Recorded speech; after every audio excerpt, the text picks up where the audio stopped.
Halo semua, selamat datang di channel New Viral, channel yang membahas tentang seputaran teknologi dan hal-hal random di dunia. Oke, pada kesempatan kali ini gue akan membahas tentang YouTube.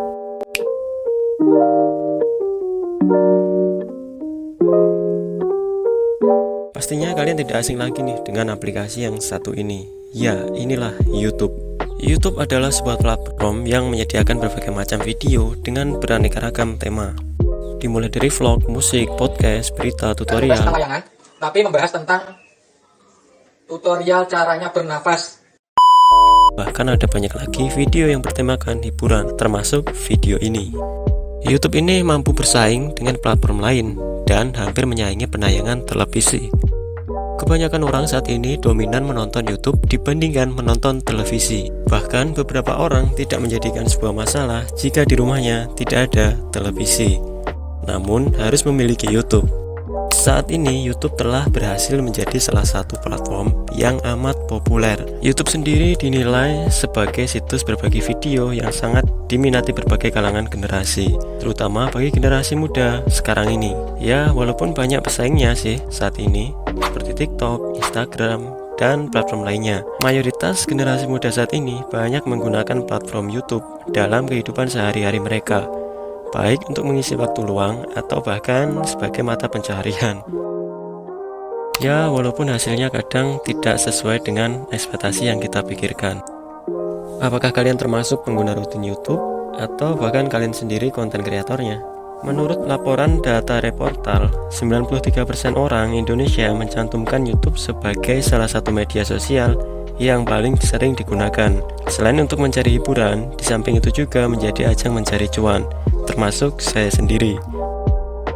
YouTube juga membagikan beberapa nilai yang dia miliki, diambil dari laporan situs resminya. Nilai-nilai YouTube didasarkan pada 4 kebebasan inti, yaitu kebebasan berekspresi, kebebasan dalam memperoleh informasi, kebebasan mengembangkan kesempatan, dan kebebasan dalam berkarya. YouTube juga percaya bahwa setiap orang berhak untuk berpendapat. Mari kita bahas YouTube lebih mendalam. Awal mula YouTube didirikan pada tanggal 14 Februari 2005, didirikan oleh 3 orang mantan karyawan PayPal. 3 orang tersebut bernama Steve Chen, Chad Hurley, dan Jawed Karim, yang merintis berdirinya YouTube. Pada saat itu mereka mendaftarkan sebuah ruko yang bertempat di San Mateo, California, yang mana tempat itu akan dijadikannya alamat resmi YouTube. Pada tujuan awal mereka adalah menjadikannya YouTube sebagai platform di mana orang dapat berbagi pengalaman mereka berbasis video secara online. Kemudian mereka mengunggah video pertamanya yang berjudul Me at the Zoo, yang diunggah oleh salah satu pendiri YouTube itu sendiri, yaitu Jawed Karim pada tanggal 23 April 2005. Di dalam videonya, Jawed Karim menceritakan keunikan seekor gajah yang ada di kebun binatang tersebut. Namun, proyek tersebut tidak berjalan sesuai apa yang diharapkan. Seiring dengan berjalannya waktu, YouTube semakin sepi peminat kala itu dan mengalami kesulitan untuk mendapatkan traffic yang ideal. Tidak banyak orang yang mau mengunjungi platform YouTube, sehingga ketiga pemuda tersebut berinisiatif untuk memasang iklan di sebuah platform iklan yang bernama Craigslist. Tidak hanya itu, YouTube menjanjikan akan memberikan $20 Amerika Serikat bagi siapa saja yang mau mengunggah video di platformnya. Ya, namun pada awalnya hanya menghasilkan traffic yang rendah. YouTube mampu menjadikannya situs upload video terbaik kedua yang paling banyak dikunjungi setelah Google. Sebelum YouTube didirikan, ada beberapa platform video lainnya seperti Real Player, Windows Media Player, Google Video, dan Serial World telah tersedia dan dapat digunakan. Namun, beberapa situs ini memerlukan banyak proses sebelum mengunggah video dan dikenakan tarif yang begitu mahal bagi penggunanya. Karena bagi pengguna yang ingin mengupload berbagai video harus membayarnya terlebih dahulu. YouTube sekarang juga telah menyediakan cara yang lebih optimal untuk mengunggah, menonton, berkomentar, menyukai, atau bahkan berbagi video dengan persyaratan yang lebih mudah dibandingkan dengan beberapa situs sebelumnya. YouTube meningkat dan mendapatkan pendanaan. YouTube versi beta pertama kali dirilis pada bulan Mei 2005. Apa sih arti dari versi beta? Istilah beta mengacu pada program atau produk pengembangan sebelum dirilis secara global. Tujuan developer merilis versi beta adalah untuk menguji perangkat lunak dengan audiens yang lebih kecil dan mengumpulkan feedback serta memperbaiki kekurangan sebelum akhirnya dirilis ke publik. Sebagian besar pengembangan aplikasi seperti Google, Facebook, Microsoft, dan lainnya pasti akan melakukan proses pengujian beta di aplikasi yang mereka rilis. YouTube didirikan sebagai perusahaan yang didanai oleh perorangan atau angel investor. 6 bulan kemudian, perusahaan ini menerima investasi dana dari Capital Venture atau perusahaan pemodal sebesar 3,5 juta dolar Amerika Serikat.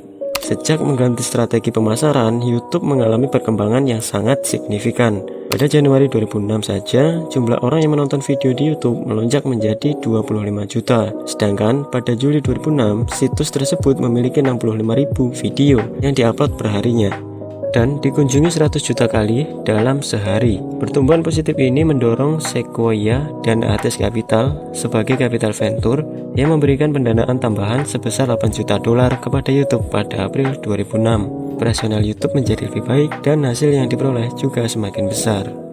Berikutnya, YouTube dibeli perusahaan Google. Kenapa YouTube dijual kepada Google? Apakah ketika orang tersebut sedang membutuhkan uang? Tentu saja bukan begitu alasannya. Alasan YouTube dibeli Google adalah seiring dengan berjalannya waktu, kepopuleran YouTube kian semakin meningkat.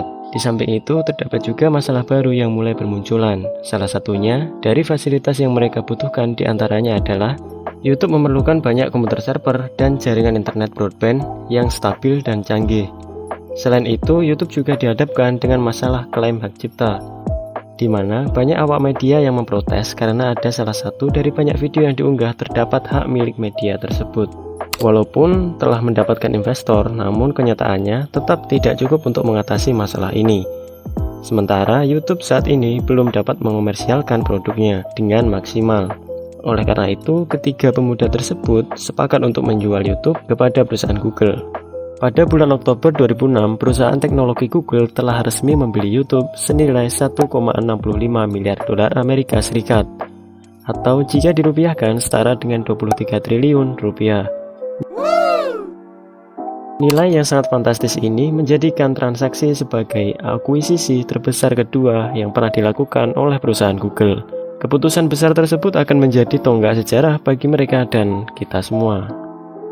Selanjutnya, YouTube menjadi model bisnis di bawah naungan Google. Pada awalnya, sebelum diakuisisi Google, YouTube menerapkan model bisnis berbasis iklan dengan menghasilkan kurang lebih 15 juta per bulan kala itu. Pada bulan April 2006, YouTube merilis Google AdSense yang hingga saat ini masih digunakan untuk memonetisasi konten. Saat ini, YouTube semakin memperbanyak ruang untuk mendapatkan pundi-pundi uang. Salah satunya melalui produk YouTube Premium yang dirilis pada tahun 2018 lalu. YouTube saat ini tidak hanya sekedar platform berbagai video semata, namun YouTube juga kini telah menjadi tumpuan bagi para YouTuber untuk menampilkan karya terbaiknya sekaligus mata pencaharian. Sekian dari aku, sampai jumpa di video selanjutnya.